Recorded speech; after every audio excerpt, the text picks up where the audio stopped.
أعوذ بالله من الشيطان الرجيم. بسم الله الرحمن الرحيم.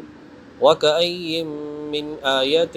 في السماوات والأرض يمرون عليها وهم عنها معرضون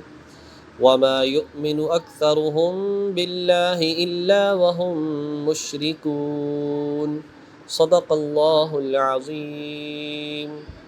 وَكَأَيٍّ مِّنْ آيَةٍ فِي السَّمَاوَاتِ وَالْأَرْضِ، اور کتنی ہی نشانیاں ہیں آسمانوں اور زمین میں، یمرون علیہا، جن پر ان لوگوں کا گزر ہوتا ہے، وَهُمْ عَنْهَا مُعْرِضُونَ، مگر یہ ان سے منہ موڑے ہوئے ہیں، وَمَا يُؤْمِنُ أَكْثَرُهُمْ بِاللَّهِ، اور ان میں سے اکثر لوگ اللہ پر بھی ایمان رکھتے ہیں، الا وہم مشرکون، اور اس کے ساتھ ساتھ شرک بھی کرتے جاتے ہیں۔ اکثر ان میں سے لوگ اللہ پر ایمان رکھتے ہیں اور شرک بھی کرتے ہیں۔ اس سے قبل ہم نے حضرت یوسف علیہ السلام کا مکمل واقعہ، اس کے فوائد اور مسائل سمجھے تھے۔ اب یہاں سے دوبارہ جو اصل مقصد ہے اس واقعے سے، پورے قرآن کریم سے اللہ تبارک و تعالیٰ کی ذات کو پہچاننا، اللہ کی قدرت کی نشانیوں کو پہچاننا اور اللہ کی طرف متوجہ ہونا، اس کی طرف اشارہ کرتے ہوئے ارشاد فرمایا، یہ واقعہ پوری کی پوری کائنات، آسمان و زمین میں غور فکر کر کے دیکھ لو کہ بہت ساری قدرت کی نشانیاں موجود ہیں، اس کائنات میں تم رہتے ہو، یہ واقعات تمہارے سامنے بیان کیے جاتے ہیں،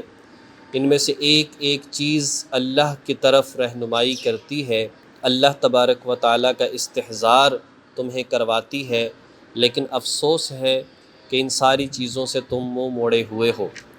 اور اکثر لوگوں کا عالم تو یہ ہے کہ وہ ایمان بھی رکھتے ہیں، اللہ کی ذات کو مانتے ہیں، لیکن اس کے باوجود شرک کرتے ہیں۔ مثال کے طور پر جیسے کہ مشرکین مکہ تھے، اللہ پر بھی ایمان رکھتے، خانہ کعبہ کا طواف بھی کرتے، قرآن کی تلاوت بھی کرتے، اپنے آپ کو مسلمان اور ایمان والا بھی کہتے، لیکن اس کے باوجود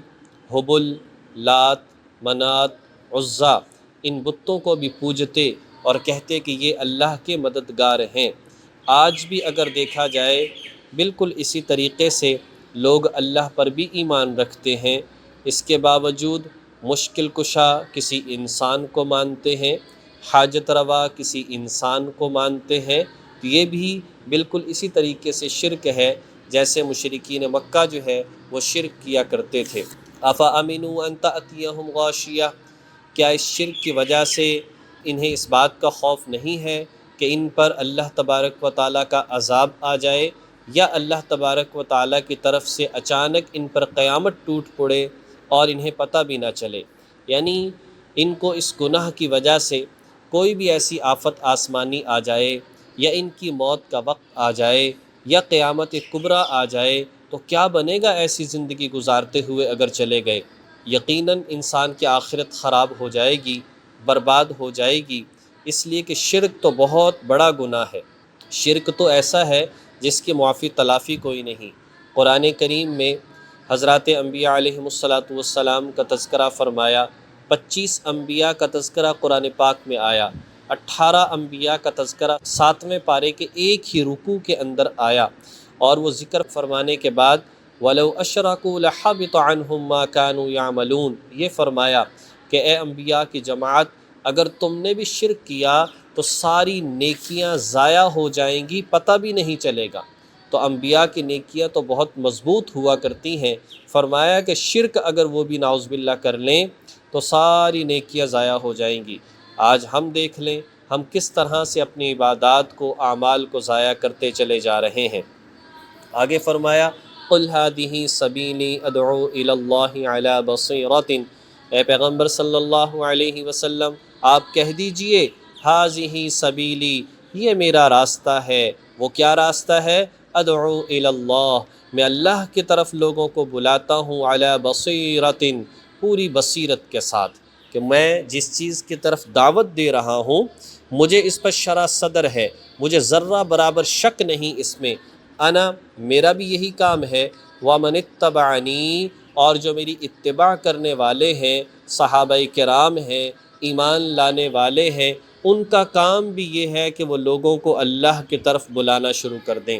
وَسُبْحَانَ اللَّهِ، اور اللہ کی ذات پاک ہے، وَمَا أَنَا مِنَ الْمُشْرِكِينَ، اور میں شرک کرنے والوں میں سے نہیں ہوں۔ نبی علیہ السلام نے فرمایا میں شرک کرنے والوں میں سے نہیں ہوں، یعنی لوگوں سے یہ بات کہی جا رہی ہے اے لوگوں نبی کے راستے پر چلو، جب وہ شرک سے اتنا بیزار ہیں تمہیں بھی شرک سے بچنا چاہیے۔ ہر نبی نے اللہ کی توحید کی طرف دعوت دی، ہر نبی نے اللہ تبارک و تعالیٰ کی طرف بلایا، غیروں سے ہٹایا۔ حضور علیہ السلام تشریف لائے، لوگ بتوں کی عبادت کرتے، چاند سورج ستاروں کی عبادت کرتے، مخلوقات کی عبادت کرتے، راہبوں نجومیوں کے پاس جا کر قسمت کا حال معلوم کرتے، سب چیزوں سے منع فرما دیا اور کہا کہ ایک اللہ کی طرف اپنا رشتہ جوڑ لو۔ بلکہ اگر صحابہ کرام نے کہا حضور اجازت دیں، عراق کے بڑے بڑے لوگوں کے سامنے لوگ سجدہ کرتے ہیں، ہم آپ کے سامنے سجدہ کیا کریں، تو منع فرمایا کہ میری شریعت میں اللہ کے سوا کسی کے سامنے جھکنا، سجدہ کرنا عبادت کے طور پر تو بڑی دور کی بات ہے، تعظیم کے طور پر بھی جائز نہیں۔ اس آیت کریمہ میں ایک بات سمجھا دی، اللہ تعالیٰ نے دنیا میں بہت سارے لوگوں کو بہت ساری محنتیں عطا فرمائی ہیں، لیکن عظیم لوگ حضرات انبیاء علیہم السلام ہیں، انہیں جو محنت عطا فرمائی وہ ہے دعوت اللہ، اللہ کی طرف بلانا۔ عہدے بہت بڑے بڑے ہیں، سب سے بڑا عہدہ مخلوقات میں حضرات انبیاء کا ہے، اس لیے دعوت اللہ کا جو منصب انہیں دیا گیا، جو کام انہیں دیا گیا، وہ کام بھی یقیناً سب سے بڑا ہے۔ اللہ تبارک و تعالی ہمیں بھی اس پیغام کو سمجھنے کی اور آگے پہنچانے کی اور دور دور اس پیغام کو پوری کائنات میں پہنچانے کی نیت کرنی چاہیے۔ اللہ پاک توفیق عمل نصیب فرمائے۔ وآخر دعوانا ان الحمد للہ رب العالمین۔